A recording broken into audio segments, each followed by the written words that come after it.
Está começando mais um episódio do Estudo Play Talks. Sua aprovação no Enem passa por aqui. Oi, gente, tudo bem com vocês? Madu Camilo aqui, você está acompanhando a maratona, né? Sempre falo para vocês que depois da maratona, nas segundas-feiras, a gente se encontra no nosso Estudo Play Talks para dar um play nos seus estudos e na sua aprovação. Hoje a gente vai falar sobre epigenética, caminhos superficiais da herança genética. Escuta essa. Por décadas, acreditou-se que a genética era um código fixo, determinado no momento da concepção e imune às influências externas. A epigenética, no entanto, tem ampliado essa visão, ao mostrar que fatores como ambiente, alimentação e experiências de vida podem influenciar a expressão por genes, sem alterar a sua sequência. Para nos ajudar a compreender esse tema, recebemos hoje a professora Marcela Querino e o queridíssimo Sérgio Mala, nosso gigante. Aliás, dois gigantes da biologia. Gente, sejam muito bem-vindos. Os nossos estudantes são acostumados a ver Raoni e Breno sentados aqui, mas esse assunto pediu a presença desses gigantes. De dois biólogos. Dois biólogos. Dois biólogos. Gigantes. Volto a dizer, gente, dois gigantes que eu admiro demais. Eu vou começar perguntando qual a diferença entre genética e epigenética, e aí vocês ficam à vontade para saber quem vai dividir essa bola aí. Primeiro, eu só queria dizer que é uma grande honra estar aqui com o meu ex-professor, porque para quem não sabe, Madu, eu não sei se você sabe, assim. para quem está em casa não sabe, mas vai saber agora, esse cara aqui foi o meu professor. Quando eu decidi fazer biologia, na minha época de cursinho, ele foi, então, meu grande mestre. Então, muito do que eu sou hoje, profissionalmente, eu devo a você. Então, muito obrigada por isso. E hoje, dividir o meu trabalho contigo é uma grande honra, Mala. Muito obrigada por tanto ter me ensinado e continuar me ensinando. Tá vendo aí? Ela é muito Você generosa. sabe disso. Eu sempre falo isso. Toda vez que eu encontro com ele, eu sempre falo. Muito obrigada por tudo que você fez. Marcela, você também faz o au-au quando se refere a ele? Não, não faço isso. Eu faço isso aqui, ó. Eu venero quando eu vejo. Eu tenho certeza que quem está acompanhando a gente já digitou au-au, Au-au. né, no chat. Bem-vindo, Sérgio Mala. Começa por você, então. Começa por Marcela. Qual a diferença entre genética e Bom, epigenética? eu vou tentar começar aqui para a Marcela ir seguindo, né? Certo. Mas aí é a nossa mestra, e hoje é a Marcelinha. Então, ó, se você prestar bem atenção, quando um pai e uma mãe resolvem ter uma criança, então cada um Fala entra mais com 23 cromossomos e aí forma 46. Esses 46 cromossomos formam uma única célula, que é o zigoto. E daí você vai ter as divisões até chegar a 37 trilhões de células. Agora, se eu comecei de uma célula só, como é que a célula sabe se ela vai ser uma célula nervosa, uma célula muscular, uma célula do intestino? Aí entra um processo chamado de diferenciação. E aí, na diferenciação, é um tipo, digamos, de epigenética, só que não se sabia porque os grupos celulares serão escolhidos. Você será músculo. Porque, observa, Madu, observa aí vocês, meus queridos, todas as células do nosso corpo, com exceção dos linfócitos B e das hemácias, Certo. têm o mesmo patrimônio genético. E aí você fica se perguntando, por que uma célula do olho é a célula do olho e uma célula do dedão do pé é a célula do dedão do pé? Porque os genes que atuam na célula do dedão do pé são diferentes dos genes que atuam no olho. Então, em termos genéticos, nós nascemos com uma genética única, porém a diferenciação, que é um tipo que hoje nós podemos falar de epigenética, ela faz com que tenha essas particularidades. O que é que você acha, Marcela? Exatamente. Tanto é que quando a gente trabalha com a definição do que seria epigenética ao pé da letra, epigenética significa acima da genética. Então, durante muito tempo, a gente imaginava que as nossas manifestações, que as nossas características estavam ali armazenadas no DNA e ponto final. Sim. Então, por exemplo, quando a gente fala de DNA, eu falo de uma molécula que armazena as suas informações genéticas. E a partir, então, dessa molécula, a gente transcreve essa molécula, não é isso, Malinha? A gente transcreve essa molécula, a gente traduz essa molécula e sintetizamos proteínas a partir desse material genético. E a partir dessas proteínas você manifesta características. Por exemplo, a melanina, que seria uma proteína responsável pela pigmentação da pele. Então você tem já aquela informação genética no seu material genético, no seu DNA. Você transcreve essa molécula, que seria produzir RNA a partir do DNA. Depois você traduz essa molécula, que seria produzir a proteína propriamente dita. Sim. E a partir dessa produção proteica, você manifesta a melanina. mais, menos, mais ou menos, ou não produz a melanina, mas perceba que isso está armazenado no seu material genético. E durante muito tempo a gente acreditou que era o que está lá armazenado e ponto. Só que não é bem assim. A gente sabe que a história ela não é simples assim. O meio em que a gente vive, o meio em que você vive, em que você é submetida, os seus hábitos de vida influenciam na expressão de certos genes ou até mesmo no silenciamento de determinados genes. Entendeu mais ou menos a lógica? Então, resumidamente falando, é isso. Então, quando a gente fala de epigenética, nada mais é do que uma comunicação muito íntima do meio e do nosso material. Então, o que somos, claramente, é também uma grande relação, uma grande interferência do meio em que a gente está inserido. Eu sempre trago alguns dados quando a gente está aqui no podcast, que são dados que a nossa produção colhe, a gente colhe na hora de fazer o roteiro. E aí, te ouvindo, Marcelo, eu tenho uma aqui que fala fatores como tabagismo, sedentarismo e alimentação rica em ultraprocessados podem ativar ou silenciar genes. Isso. Explica um pouquinho mais pra gente sobre isso, porque eu tenho também sobre influência em doenças como câncer, obesidade e outras. Como é que a epigenética se dá nisso? Vamos se aprofundar um pouquinho mais sobre essas condições de vida diferentes. O gene é um segmento do DNA Isso. que codifica uma determinada proteína.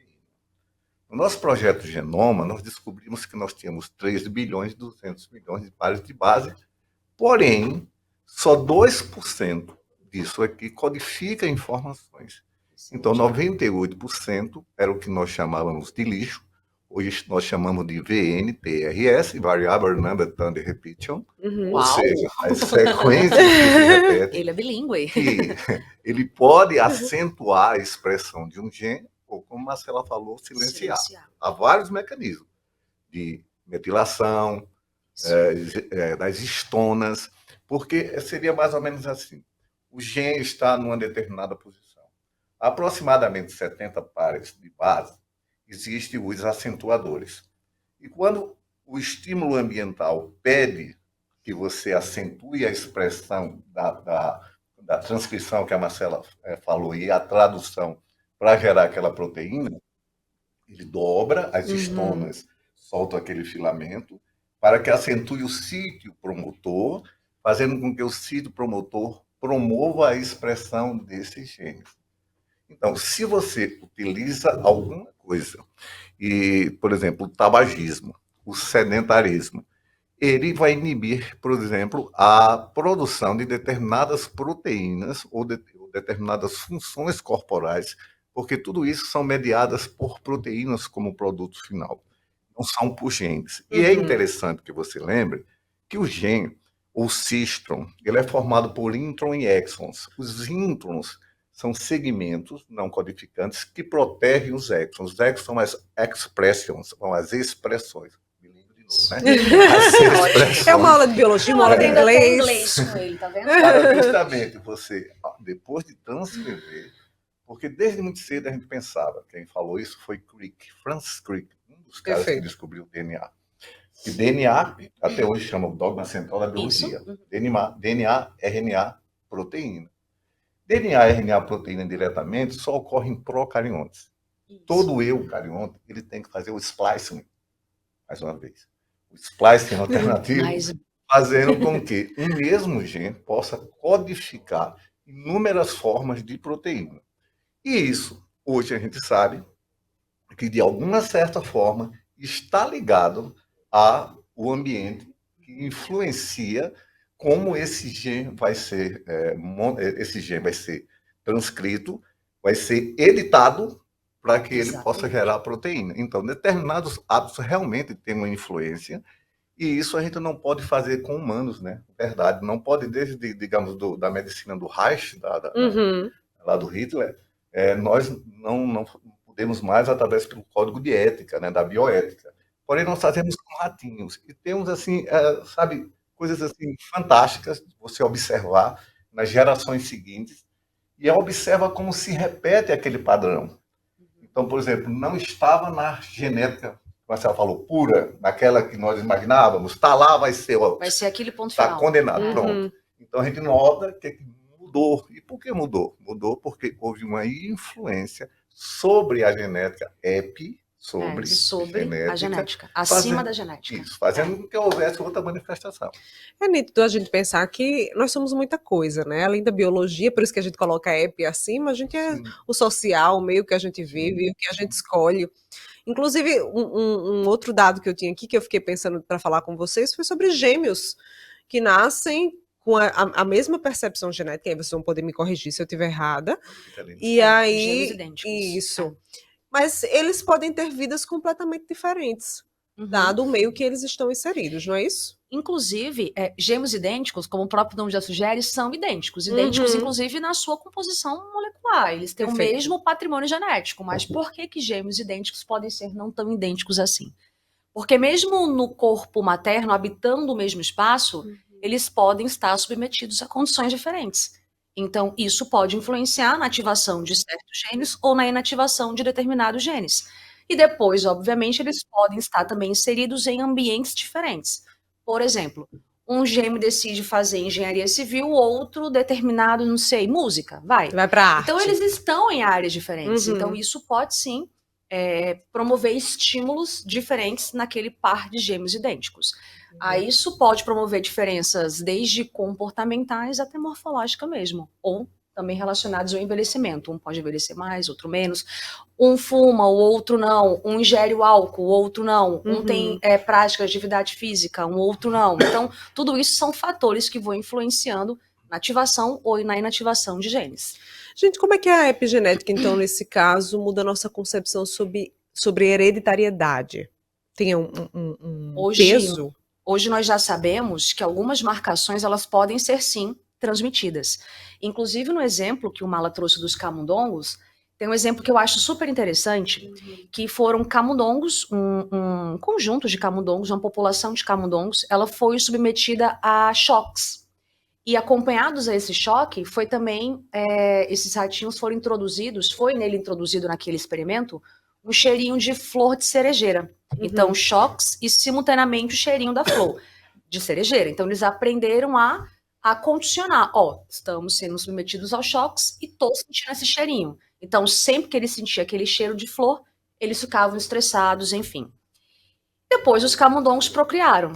E a prole desses camundongos tinham aversão, ficavam estressados quando sentiam o cheirinho da flor da cerejeira. Nossa! E eles nunca foram... nunca foram apresentados. Choques, nunca foram apresentados ao choque. Que interessante, mostrando gente. que realmente aquela característica, o estresse, inclusive, ele pode ser, sim, transmitido para a prole. Sérgio Tanto Mauro. para os filhos diretos, bem como para os netos. Agora tem uma coisa interessante também. A nossa compreensão da genética não é a mesma coisa. Sim. Continua sendo. A hereditariedade continua padrão. Mendel, chega. Obrigada, Mendel. Gente, atenção. O padrão é o mesmo, porém, aí a expressão do gene. Você tem um gene. Existem os oncogenes. Né? Por exemplo, quando um caso bem famoso, Angelina Jolie, a tia dela morre de câncer. A mãe dela desenvolve o câncer, morreu bem rápido. Aí ela fez um screening genético. E aí ela descobriu que ela tinha uma possibilidade de 87%, visto que ela tem um BRCA1, BRCA4, que são oncogenes de câncer de mama, de ter aquele tipo de câncer. E aí ela fez uma coisa bem radical, e quando acontece com as pessoas famosas, é legal que a mídia explode. Tem tanta coisa acontecendo e a gente não sabe, mas com uma famosa explode, todo mundo começa a saber. O que ela fez? Uma mastectomia bilateral, radical, preventiva. Arrancou as 2 mamas. Não, de câncer de mama não tem. Você sabia disso ou não? Não sabia. A gente sempre cita em sala de aula, porque é o exemplo mais famoso de todos. Sério? E é preventivo, né? Porque ela poderia manifestar ou não o câncer. Sim. Mas ela tinha 87? 87%. É muito alto. Ninguém vai ficar com a mama.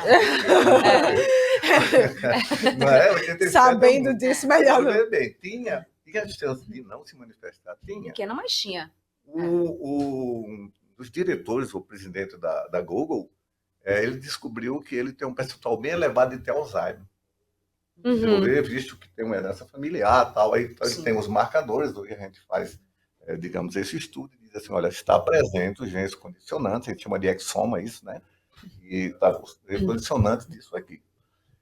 Uma maneira de você diminuir essas chances de ocorrer é você, digamos, impedir, porque o Alzheimer é basicamente o acúmulo de beta-mielina no cérebro, né? Uma proteína que é produzida no fígado, se acumula no cérebro, vai diminuir a irrigação sanguínea, o cérebro vai diminuindo, você vai começando a perder umas memórias recentes, etc. E vem todo o processo que acompanha a doença. E aí, o que ele fez? Ele, visto isso, ele mudou a vida para impedir, ou pelo menos diminuir a chance desses genes se expressarem dessa maneira, através de exercícios simples, que também até quem vai fazer nem deve fazer, né? Para aumentar o nível, por exemplo, de armazenar informações, ler ao contrário, ter a semana do pé esquerdo. É o processo de elasticidade, que a gente... Plasticidade cerebral. E elasticidade. A gente trouxe esses dois termos aqui, justamente trazendo essa concepção de que a gente pode modificar a nossa forma comportamental e trazer mais qualidade de vida em várias instâncias. Mas no caso dele, ele tinha o quê? Uma condenação. Você vai ficar igual seu avôzinho. Ele falou, não, vou lutar contra isso. E tá, vida que segue. Né? Então ele está permanentemente fazendo... Não vai mudar aquela expressão. Porém, é muito mais difícil a ocorrência desse processo, visto que ele está atuando contra os fatores que determinariam. Eu sou um cara que tem uma vida ativa dando... E por que não aposenta? Se eu aposentar no outro dia, eu estou internado. Porque o que vai acontecer? Eu não vou ter toda essa atividade, eu não vou estar em podcast, eu não vou estar aqui com vocês debatendo, pegando mais informações com Marcela, enriquecendo meu repertório, coisa desse tipo. Então, meu cérebro tem que ficar em constante ebulição para justamente não dar chance de surgir justamente essas doenças de demência, senilidade, né? Visto que eu não tenho um patrimônio genético de Alzheimer na família. O pessoal é longevo, mas nenhum apresentou. Mas nada diz que eu não possa vir apresentar. Sim, não é uma garantia, não né? Não é uma garantia. É verdade. Gente, a gente ouviu agora há pouco o professor Marcelo, a professora Marcela e o professor Sérgio Mala falando sobre ratinhos. Essa memória epigenética que vocês trouxeram em animais é possível nos seres humanos por gerações? Explica pra gente um pouquinho mais. Resumidamente falando, aquilo que é adquirido pode ser transmitido, mas a gente tem que tomar um pouco de cuidado com isso para não confundir com as ideias lamarquistas. Isso, por favor. Concordas? A gente tem que tomar um pouco de cuidado com candidato, isso. Se liga aí. Porque quando a gente fala, inclusive, de Lamarck lá na evolução, porque eu adoro evolução. Você gosta de evolução? Você vê que você tem mais cara da biologia molecular. Você é o cara da biologia molecular. Eu fico mais ali na ecologia, na evolução, enfim. E você concorda que a evolução é uma questão certa em prova, sim? Isso. E lá na evolução a gente aprende sobre Lamarck e a gente também aprende que, de acordo com Lamarck, o organismo ele reage ao meio. Sim. Sempre por conta de uma necessidade. Sim. Então, diante dessa necessidade, existe uma reação do organismo e, como consequência dessa reação, adquire-se uma característica. E, de acordo com Lamarck, aquilo que é adquirido pode ser transmitido. Ou melhor, pode não, é transmitido. É isso? Então, essa é a ideia central de Lamarck, que é super importante, inclusive, para a sua prova, tá? E já que a gente está aqui, não custa nada diferenciar Lamarck para Darwin. Darwin fala que já existem variações ali na população, e o mais apto, então, tende a ser selecionado, de acordo com as necessidades, então. Perfeito. E quando a gente fala em epigenética, e a gente fala, portanto, que o meio pode influenciar na ativação gênica, ou nos genes sendo silenciados, isso pode ser transmitido, isso é transmitido. O exemplo que eu acabei de falar, então, dos ratinhos é real. Então, isso acontece também na gente. Então, essas marcações em nós também podem ser transmitidas. Então, se eu tenho ali um pai em que ele foi fumante uma boa parte da sua vida, a gente pode ter, sim, uma predisposição genética, uma predisposição maior para a sua prole, sendo transmitida diretamente. O que é chocante, na verdade. Esse marcador, né? Pode cair na prova, é o termo, mais uma vez, imprinting genético. Gente, muita atenção. Eu sempre reforço que durante a nossa conversa a gente sempre traz referências e termos que são importantes. Mais uma vez, Sérgio Mala, como que chama? Imprinting genético. E ele não vai traduzir na prova, não. Ele quer que você saiba. Quer que você vá para a prova com esse imprinting genético. É uma marcação específica que você vai ter num gene a partir do momento que ele se expressou de uma determinada maneira, visto que as condições ambientais fez com que ele se expressasse assim. Sim. Então foi imprintado aquela condição. Quando você tiver seu filho, os seus filhos vão, por exemplo, ter a mesma característica como se fosse uma característica da genética de antigamente. Está lá dentro, vai ter que se expressar. Agora, a gente pode, vamos lá, desimprintar isso. Exato. Isso é muito legal, Mala. Não Isso é? é muito legal. Desimprintar Isso é é muito ótimo. legal. Ao Como longo das assim? gerações, a gente pode desimprintar. De que maneira? É porque o que ele está querendo, resumidamente falando, o que ele quer dizer é que isso pode ser reversível. Sim. E isso é muito fantástico. Entender que isso pode ser reversível pra gente, eu acho isso brilhante, de verdade mesmo. As mutações genéticas, que você até começou com a gente falando sobre isso, as mutações genéticas, elas podem ser reversíveis, Malinha? As mutações genéticas não podem. Já na epigenética, então, a gente pode falar de um processo que poderia ser reversível. Então, essa é mais uma diferença, né? que você está colocando pra gente aí. No começo a gente conceituou que era genética e Sabe epigenética. como a gente pode diferenciar de maneira muito simples, para quem está em casa, o que seria mutação e epigenética? Perfeito. Eu posso fazer uma comparação de um livro. Quando você tem um livro, você tem uma sequência de palavrinhas, é isso? E a sequência daquelas palavras te traz uma compreensão. A mutação genética, ela vai mudar a sequência das palavras. Então, resumidamente falando, mutação seria uma mudança na sequência desse gene, sequência do DNA, uma mudança na sequência do DNA. Então, muda essas palavrinhas lá nesse livro. Já a epigenética, não. Ela não promove essa mudança na sequência do DNA, mas ela vai fazendo marcações específicas. Então, posso marcar um texto, dando maior relevância para aquela parte, e posso fazer um outro tipo de marcação, dando uma menor relevância para aquele fragmento. Então, resumidamente falando, é isso. Na mutação, eu troco a sequência das palavrinhas, e na epigenética, não. Mas eu faço marcações diferentes. E para ficar ainda mais fácil, por exemplo, Marcela foi fantástico, quando eu troquei as palavrinhas, você tornou incompreensível a leitura. Sim. Exato. Por isso a proteína é defeituosa. E quando eu reescrevi, eu disse, tira esse mais aqui, pode ler o texto assim, que é lido de uma outra maneira, mas dentro de uma mesma sequência. Sim. Aí você diz, aí ainda é compreensível, por isso que o corpo, o organismo aceita aquilo ali e mostra como característica. Porque esse produto final, o produto da epigenética, é o que nós vamos observar a posteriori, né? Hoje nós temos um espanhol fazendo um estudo, fez com ratos fantástico, e ele disse que achou a fonte da juventude. Sempre ratinhos, né? Sempre os ratinhos. Sempre os ratinhos. Mas ele Marcela tá assim. Eu sou os ratinhos. Eu tenho pena deles. Real. Mas, na verdade, o que ele está dizendo é que isso, nós temos duas coisas. A fonte da juventude é algo que está no imaginário humano.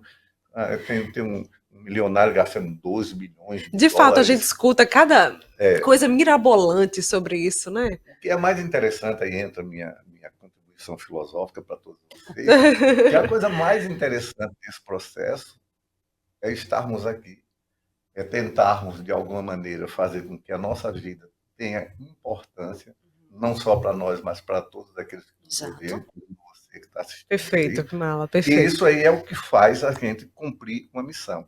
Quando se cumpre uma missão, chega a hora de a gente voltar para a casa do Pai, de onde a gente veio. Então, para que eu quero ser eterno aqui? Talvez se eu dissesse assim, olha, para que eu seja eterno, é necessário que a vida pare. E os sonhos de vocês, como é que seriam realizados se a vida parar, né? Ele perde o sentido de buscar aquela beleza permanente, mas está no nosso imaginário, o imaginário da gente, da estética, da ética da estética. E é quase um desejo de infinitude, né? Infinitude. Para perpetuar-se de alguma maneira, né? Não tem sentido. Por mais que você, olha, eu faço esse exercício constantemente. Por mais que eu queira, Marcela foi minha aluna, uma jovem. Vocês ainda são mais jovens ainda. Por mais que eu queira, digamos, me adaptar à vida de vocês, eu tenho que ser muito atento. Eu tenho que ver o que vocês buscam e eu tenho que entregar isso para vocês. Eu tenho que fazer de uma certa maneira que você está conversando com um parceiro, alguém que entende também os seus sofrimentos, alguém que sente as suas dores, alguém que chora com você, alguém que tem uma empatia muito grande pelo que você está sentindo. Isso. E não simplesmente um cara que está jogando conteúdo e dizendo, meu filho, olha, o conteúdo é esse, vai estar lá no Enem, se vira. Não pode ser assim. A gente precisa refletir também, né? Não é só... beber de uma fonte e não refletir e se perguntar, questionar também, né? Aí quando o cara vem com a história dessa e achou a fonte da juventude, em Ratinho já deu certo. Pode ter certeza que a gente só está esperando. Ai, bota na farmácia que eu vou comprar logo um pacote, né? Porque Uhum. todo mundo quer se apresentar bem. Isso é legal, porque o cuidar de si, é cuidar do espírito, gente, é muito legal. Porém, você mexer com gene, você não sabe A onde gente vai tem que tomar parar. cuidado. E muitos desses É. ratinhos dele, ao invés de desenvolver essa juventude, desenvolveram câncer. Morreram ratinhos. Trouxeram Né? outros Por problemas. isso que né? Marcela tem tanta pena dos ratinhos. Eu tenho, Eles tenho morrem. pena. Mas, Essas infelizmente, é tudo pelo bem brincadeirinhas da científicas, ciência, né? né? Pelo A bem gente Pelo bem da gostaria que fosse ciência. diferente, né, Marcela? Que Eu não precisasse gostaria, eu sacrificá-los gostaria muito, com mas, aspas e também sem É. aspas, sacrificá-los de alguma mas eu medida. entendo que a ciência, infelizmente ou felizmente, depende do ponto de vista, ela pede isso no momento. Então eu Verdade. entendo que é para um bem maior. Então meu coração fica mais em quentinho. Deixa eu lembrar para você que a gente está ao Certo. vivo no YouTube, pode deixar seu comentário. Aproveita Sim, para estudar sua interação. bastante, gente. Não deixa de estudar. Wagner, professor de geografia, traz sempre uma frase que eu trago para os meninos, que é toda horinha de estudo conta. E esse é um momento também para contar para a tua evolução nos teus estudos, tá? Gente, falando em evolução, vamos para a revolução. Vocês acham que a epigenética está revolucionando Claro. Há muito tempo, a inclusive, né? biologia ou a medicina? Vamos refletir nesse aspecto. Mala, inclusive, vamos fazer uma. Vamos fazer Ela botou a mão no queixo e foi. É porque foi agora eu lembrei de uma Ah. coisinha, que daí eu acho que Mala pode contribuir muito mais do que eu nisso. Mas quando a gente fala da diabetes tipo 1, Sim, né, isso que ela é autoimune, inclusive, né? isso. Não sei se você tá mais ou menos por dentro, mas acredito que sim, Uhum. porque você é uma mulher inteligentíssima. Mas é quando a gente tem ali uma destruição de células pancreáticas que são responsáveis pela produção do hormônio insulina. Então, Sim. esse indivíduo ele não consegue produzir insulina. Mas o Mala começou, a tua primeira fala foi de falar que as nossas células, todas elas carregam ali o mesmo patrimônio Sim. genético, mas elas têm expressões diferentes. Isso. É isso que vai diferenciar, por exemplo, uma célula epitelial para uma célula muscular, para uma célula nervosa, Perfeito. são essas expressões.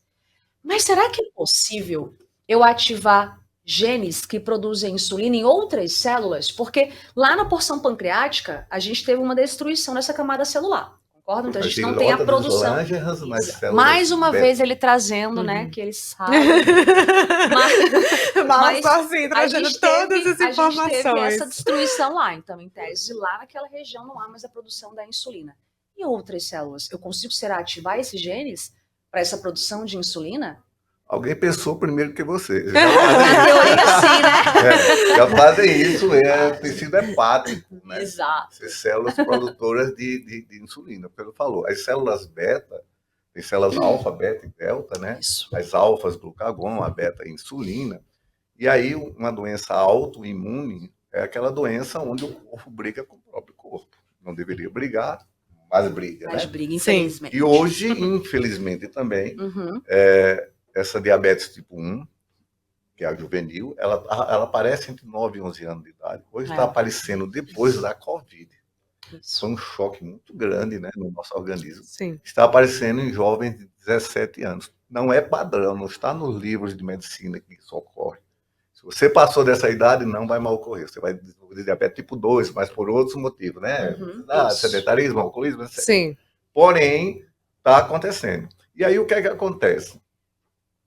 Hoje, tem uma coisa que é bem bonitinha, é romântico isso. Eu acho lindo como a biologia é romântica, as pessoas não conseguem entender. Veja só, Muito romântico. em 1962, Gurdon fez um experimento com uma célula do intestino de uma rã. Tirou o núcleo da célula do intestino, pegou outra rã, pegou um óvulo, tirou o núcleo do óvulo, colocou ali dentro, deu um choquinho e começou a desenvolver isso. A célula era do intestino, tu lembra, né, Marcela? Sim. O que foi que gerou? Não lembro da época, mas lembro do Não, eu experimento. lembro desse experimento. Não era do seu Por tempo. favor, eu lembro do experimento. Em 1962, começou a desenvolver. E eu pergunto para o aluno, desenvolve um quê? Se a célula for de intestino? Um big intestino, uma rã inteira ou nada? Aí a resposta, uma rã inteira. Por quê? Porque a célula do intestino, lembra, tinha todas as informações, que eu disse, com exceção do linfócito B, e fez uma rã inteira. Fantástico. Porém, a academia não deu bola para Gurdon, 1962. Nesse mesmo ano, estava nascendo no Japão, um japonesinho, obviamente, nasceu no Japão, chamado Yamanaka. Yamanaka nasce, cresce, vai para ali, gosta da biologia, vai para a biologia. Yamanaka pega uma célula e o que é que ele faz? Ele pega essa célula, reprograma, e ao reprogramar, uma célula do seu braço vira uma célula tronco. Uma célula do seu coração vira uma célula tronco. Ou seja, é capaz de fazer qualquer célula. Chama de YPS isso. Então, em 2012, a Academia do Nobel deu a Yamanaka e Gordon, que não tinha presenteado em 1962, porque Yamanaka se inspirou nele, o prêmio Nobel em conjunto para os dois, sobre esse reprogramação genética das células, que foi feito por Yamanaka, mas baseado em Gordon, que não tinha sido referendado como uma grande descoberta na biologia. Não é? Não é romântico. O cara eu acho bonito. Muito bonito. Já prevendo sua pergunta, essa nossa discussão agora final, ela é muito a cara da prova. Exatamente. Ela de verdade é muito a cara da prova, tá? Eu vou tirar do bolso a pergunta. Eu sempre, a gente vem conversando, gente, antes do podcast começar, a gente sempre troca uma figurinha para saber se a gente está alinhado e trazer o conteúdo bem para vocês. Que eu, particularmente, sim, os alunos que conhecem a prova, sabemos que a genética, mas a epigenética cairá ou já caiu no Enem? Já caiu. De que maneira e como ela pode cair novamente? Caiu, como o Marcelo bem falou, que o texto dizia que modificava a característica, e aí tudo lá, né? O aluno tem que estar atento. Geralmente o professor, para ser pragmático, ciência da natureza, você não pode ser pragmático, você não pode ser direto, você tem que dar possibilidades. Então, se modificou a expressão, mutação. E tinha justamente nas primeiras alternativas, a mutação para induzir, a gente chama de distrator forte, e o aluno ao erro. Quando, na verdade, não altera a sequência do gene. Que essa é a principal diferença entre epigenética e mutação. Perfeito. É isso que ele tem que ficar atento. Era aquela maneira que o Enem disse, ele quer testar as competências e habilidades. Se você está pronto, se você estudou, digamos, numa plataforma de decoreba ou naquela que dá possibilidade de você pensar. E a prova é bem interdisciplinar, né? Ela tem essas colocações que a gente faz pensar, além da biologia, vai para química, vai para filosofia também, né? Sim, a gente trouxe muitos momentos de reflexões aqui, que a biologia se põe exata, mas não na prova, né? De todo modo. Sim, porque ciência da natureza não existe impossível, existe improvável, e eu também não posso dar certeza de nada. Nós somos atividade meio, nós somos atividade fim. Então nós estamos dando um conteúdo, e aí Marcelo assiste as aulas dela, assim, ela deixa você à vontade para você construir, porque não é Marcelo que fazer a prova por você. Sim. Mas você tem que fazer as questões, você tem que rever aquela videoaula. Se tem alguma dúvida, vai lá e rever de novo. Você está acelerando, porque vê, a epigenética agora, você está dizendo, eu posso mudar o meu gene agora. Ora, o seu gene pode até ser mudado a maneira dele funcionar, tá? Mas normalmente ele vai ser manipulado desde lá do útero. Agora, a partir do momento que você desenvolve essa característica, você já tinha dentro de você não está fazendo coisa diferente, porque há aquele espaço fenotípico, né? Que a gente tem, que chama de norma de reação. Você pode ir para um lado ou pode ir para o outro, depende dos insights que você tenha. E aí você pode começar a construir, digamos, sobre um conhecimento que foi passado pelos seus professores, a sua maneira de interpretá-lo. Isso é repertório, isso é importante, isso faz você ir à NASA, se é que você quer ir para lá. Tá? Perfeito. Gente, o nosso tempo voa. Já? Não é assim, ó. Olha para o relógio, já foi. Mas Sérgio Mala tá assim, acabou, mas eu fico aqui a oportunidade de vocês virem outras vezes, porque todo mundo acompanha-os na maratona, né, gente? Que é sensacional, mas foi um prazer recebê-los aqui para tratar desse assunto. Eu quero que vocês comentem aí, hein? Como é que vocês acharam do nosso papo hoje? E lembra de seguir a gente no Instagram, @estudoplay. Não deixa de seguir lá, porque a gente tem mini dicas, mini aulas e tudo mais para vocês. Gente, obrigada mais uma vez. Para você, cheiro grande. Tchau. Tchau. E aí, pessoal, tudo bem com vocês? Eu sou a professora Natália Andrade, professora de Química, e a minha dica de hoje é um assunto que já caiu várias vezes no Enem, inclusive com essa reação que está aparecendo. Essa reação muito conhecida é a reação de decomposição da hidroxiapatita, que é esse composto daqui. É uma reação reversível, logo ela entra em equilíbrio químico, provando que ela vai tanto no sentido direto como no sentido inverso. E como é que isso aqui já caiu na prova do Enem? Vem pra cá. A hidroxiapatita é uma substância sólida responsável pela fixação dos dentes e dos ossos. Ou seja, quando ela está nessa forma aqui, nosso dente é mais forte, nosso osso é mais forte. Em compensação, quando ela vem para essa forma daqui, significa que você está perdendo massa óssea e está perdendo massa dental. A gente não quer isso. O Enem sempre pergunta assim: para os dentes e para os ossos, é melhor um pH ácido ou um pH básico? Bora dar uma analisada? Se ela está liberando hidroxila, o que é que acontece, por exemplo, com o dente se ele está num meio muito ácido, rico em H+? O H+, sequestra a hidroxila, diminuindo a quantidade dessa substância. E a gente sabe que no equilíbrio químico, quando a gente diminui a quantidade de uma substância, o equilíbrio desloca justamente para o lado dessa substância. Logo, ele vai vir para cá. Se ele vem para cá, essas substâncias serão produzidas. É o que a gente não quer. Logo, em meio ácido, o nosso dente e o nosso osso sofrem desmineralização. Assim, pastas dentais não podem ser ácidas, tem que ter caráter básico. Pega essa dica que com toda certeza vai estar na sua prova do Enem. Fala pessoal, tudo bem com vocês? Professor Tiago Araújo aqui na área, seu professor de Geografia aqui do Estudo Play. Passando aqui para te dar uma breve dica. Estou aqui com o ilustre globo terrestre, aquele que a gente utiliza, né, na sala de aula, agora não mais por causa das novas tecnologias. Mas utilizando esse globo aqui ilustre, a gente pode observar a cartografia dele, como ele foi produzida. Ele tem exatamente essa curvatura que nos permite entender as estações do ano. Exatamente por causa dela que nós temos aquele solstício, o equinócio. E um dos pontos mais importantes, tá? O movimento que a Terra faz em torno de si mesma, o movimento de rotação. Isso vai nos permitir entender toda a dinâmica dos fusos horários. E outro ponto também, aquele movimento que a Terra faz em torno do Sol, o movimento de translação, esse vai nos mostrar as estações do ano. Então fica ligado na tua prova quais são as principais influências que esses movimentos, tanto de rotação quanto de translação, ele vai te trazer e quais são as influências que ele apresenta mediante a tua prova, mediante as características climáticas, as características vegetacionais.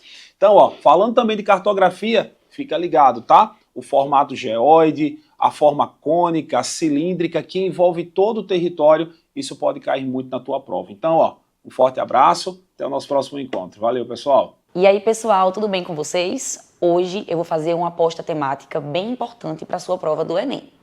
Ela se trata dos desafios para enfrentar a adultização da infância, um problema que tem sido cada vez mais presente no país e intensificado pela incidência midiática das redes sociais.